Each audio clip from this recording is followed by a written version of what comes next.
masalah sosial dari sisi perspektif sosiologi yang terjadi di Indonesia saat ini, itu dibagi menjadi 4 gitu ya. Untuk yang pertama itu adalah masalah nilai-nilai. Nah, ini saya pakai fotonya duit nih, Mbak. Rupiah, Mbak. Itu hitung ada berapa rupiah, Mbak? Ada berapa juta itu? Berapa ratus ribu? Lihat warnanya bukan hijau, Mbak, itu warnanya pink. Jadi kalau disampaikan salah satu buku ya di BSE, jadi BSE itu ada macam-macam jenisnya. Nah, saya mengutip salah satunya itu permasalahan sosial yang utama salah satunya adalah nilai-nilai ya, masalah nilai-nilai.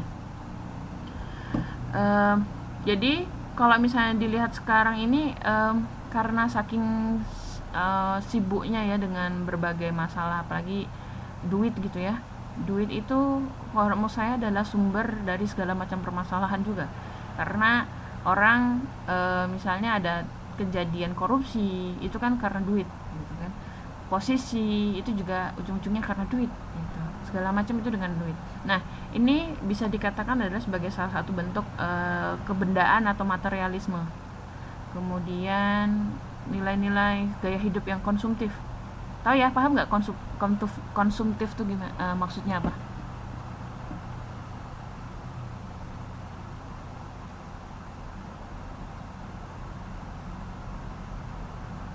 Tahu konsumtif maksudnya? Malah ngitung uang. Konsumtif itu konsumsi, tahu konsumsi? Konsumsi itu kan berarti makan apa ya, menggunakan ya, menggunakan. Kalau produsen itu yang menghasilkan atau menghasilkan produksi. Nah, konsumen itu kan orangnya, konsumtif tuh tindakannya. Jadi tindakan-tindakan menghabiskan uang gitu. Kayak misalnya banyak menggunakan berbagai sumber daya gitu ya, bisa berupa uang atau makanan atau misalnya hal-hal lain gitu. Penggunaan, memakai gitu. Ini jadi bahasa Indonesia saya. Nah, jadi kalau misalnya secara nggak sadar ya teman-teman, dengan segala macam permasalahan, misalnya apa-apa sekarang mahal kan, terus kayaknya duit itu juga pun cepet banget habisnya, kayak udah nggak terlalu bermakna lah. Saya sering banget mendengar kalau misalnya di Indonesia itu duit 50.000 tuh, apalagi di Jakarta ya, itu cepet banget habisnya gitu ya, cuma sedetik gitu ya, sedetik jajan apa gitu langsung kayak wer habis. Apalagi mungkin pengaruh psikologis juga yang lihat nolnya banyak gitu ya. Jadi kayaknya wah duitnya gede gitu ya, langsung habis. Padahal 50.000 mungkin di NT-in sekitar 100-an lah ya, 130 gitu ya, 130 NT gitu.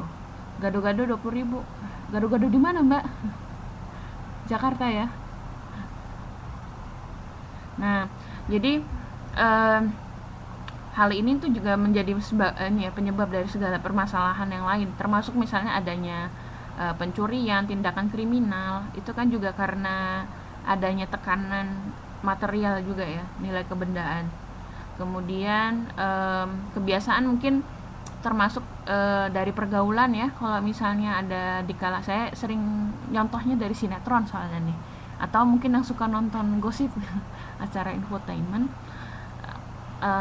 ngelihat artis-artis itu kan memang karena mereka profesinya adalah entertainer gitu ya, untuk menghibur gitu. Jadi otomatis mereka harus menghabiskan lumayan banyak biaya untuk modal mereka sebagai entertainer tersebut.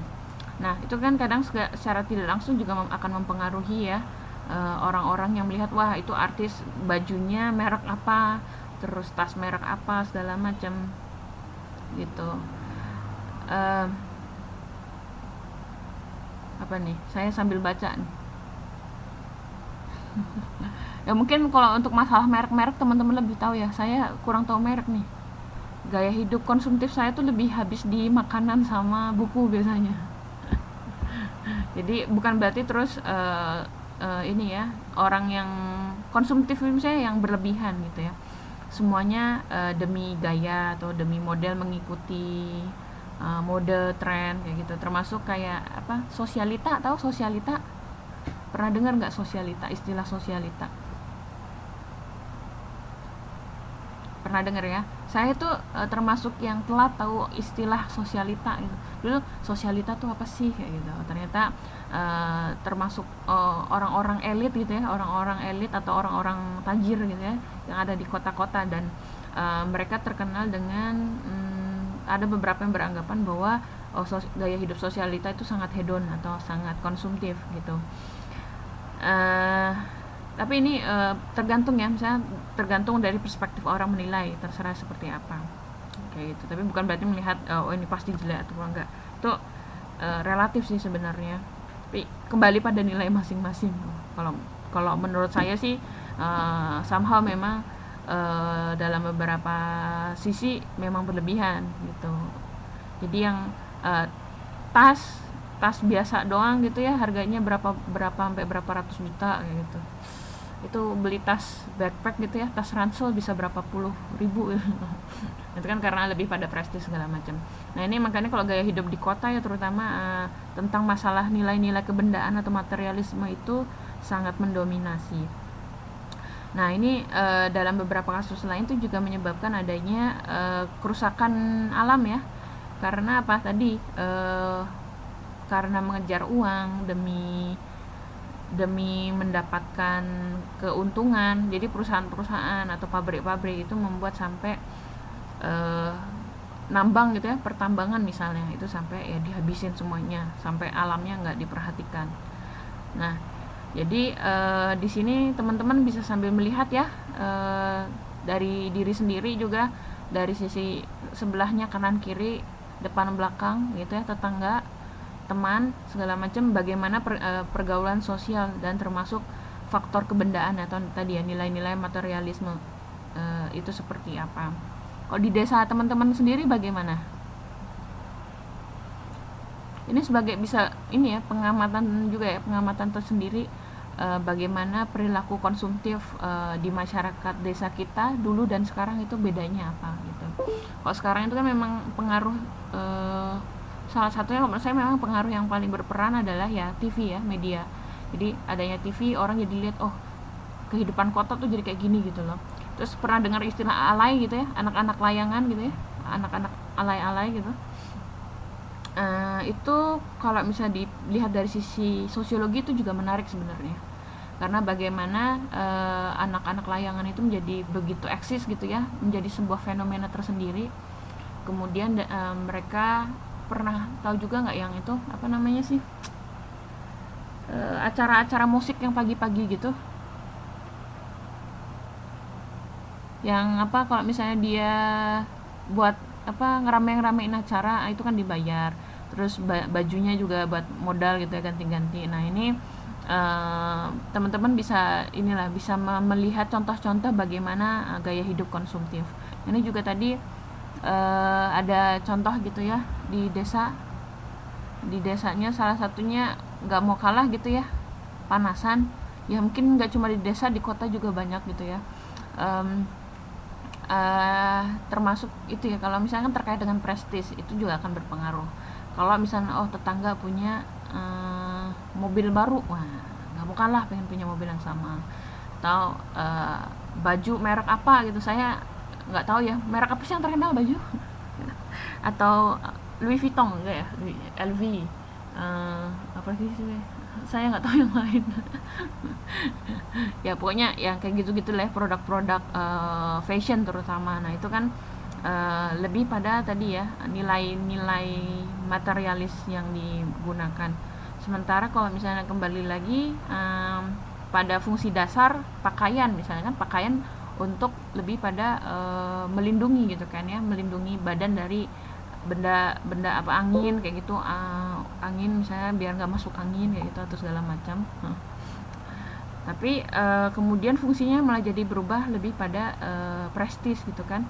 Makanya kalau inget pekan lalu ya kalau saya sempat nanya, kalau misalnya pernah nggak ke toko misalnya pakai baju jelek gitu kan, itu juga akan mempengaruhi apa ya, image gitu ya. Wah kok orang pakai bajunya lusuh berani masuk ke toko bagus gitu. Nah, tapi tapi kan ya bagaimanapun memang itu kenyataannya di masyarakat kita. Untuk kalangan tertentu bajunya harus yang seperti apa, ada dress code-nya gitu. Wah, ini temen-temen hafal banget LV, Giordano, Mango, Prada. Mau berangkat arisan, Louis Vuitton ya, berangkat arisan. Wah, ini kalau tante-tante arisan iya sih. Ya, maksudnya ini saya melihatnya lebih dari sisi ini ya, sosiologi ya. Menariknya mengamati orang-orang aja, tante-tante di arisan itu menarik gitu. Bagaimana persaingan antara kalangan ibu-ibu rumah tangga gitu. Nah, tapi di sini istilahnya bukan kita untuk menjudge atau menghukumi gitu ya, bukan ya, tapi lebih pada bagaimana teman-teman ketika melihat suatu fenomena tadi, wah ini kok ada yang kita anggap misalnya berlebihan atau kita anggap konsumtif. Nah, itu teman-teman bisa mencoba menganalisa kenapa kayak gitu.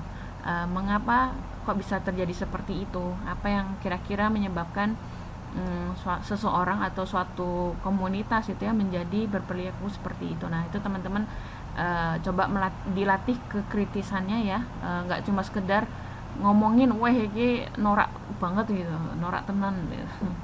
Tapi lebih pada tadi ya, penyebab-penyebabnya apa yang bisa menjadikan mereka seperti itu gitu. Nah, selanjutnya ya, ini tekanan pada nilai kebendaan ini ya, pengaruhnya itu juga dikaitkan dengan pergaulan gitu ya, dan salah satunya yang sangat dipentingkan adalah status atau kedudukan atau jabatan juga gitu ya. Status di sini nggak harus misalnya dia menempati strata tinggi gitu ya, tapi lebih pada diakui ya, pengakuan. Kan kadang ngerasa, kalau saya lagi-lagi saya selalu mencontoh sinetron ya, sinetron itu kalau anak-anak ABG gitu, kalau mau dianggap sebagai kelompok anak gaul, anak elit gitu ya, kalau settingannya tuh remaja SMA gitu, dia harus punya tas apa gitu ya, biar atau geng, biar dianggap masuk ke geng yang terkenal gitu, dia harus ngikutin stylenya kah atau segala macam. Nah, ini yang akhirnya membuat seseorang menjadi tadi sangat mementingkan pada kebendaan gitu ya, menjadi materialis. Kemudian itu kan mendorong melakukan suatu perbuatan-perbuatan menyimpang juga gitu kan.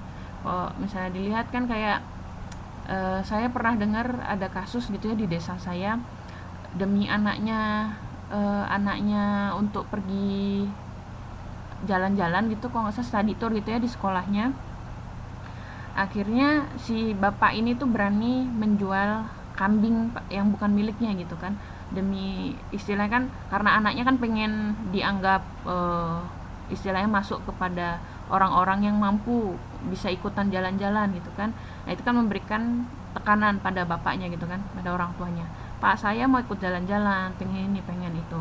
Nah, tapi kalau misalnya karena keterbatasan beliau nggak punya apa-apa, akhirnya beliau berani yang melakukan hal-hal yang itu tidak menjadi haknya gitu. Misalnya itu bukan miliknya, tapi beliau berani menjual kambing yang bukan miliknya itu untuk dijadikan modal anaknya pergi jalan-jalan. Nah, hal-hal seperti ini yang teman-teman bisa mencoba menganalisa ya, masalah-masalah yang terjadi di desa kita.